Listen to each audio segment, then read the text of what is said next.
Hello and welcome. Still on arrays, let's take a look at associative type of array.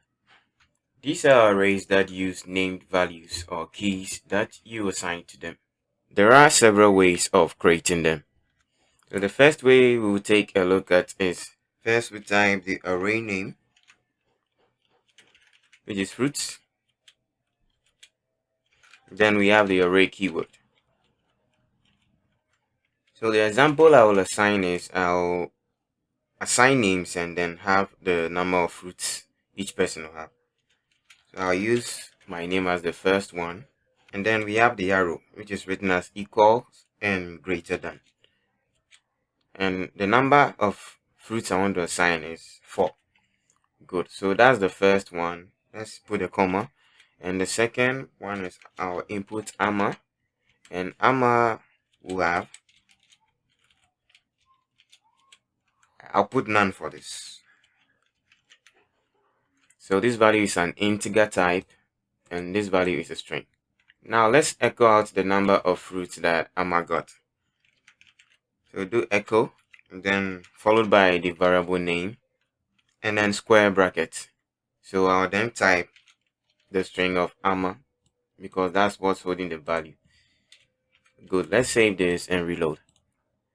You can see AMA gets none. Same with if I type Robert, you see the number 4 displaying. Another way of writing this is first I will comment this.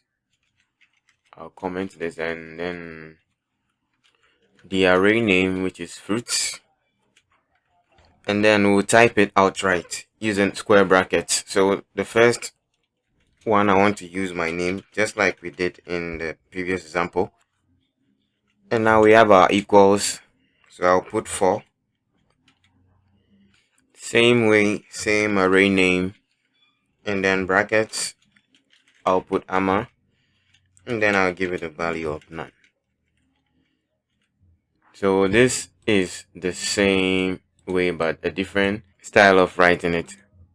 So if I change the name to Robert and save this, it works the same way. And now the modern and easier way of doing this from PHP 7 and upwards. So let's have a completely new, I'll name this country capital variable, and let's put some values. So square brackets, and I'll put Ghana,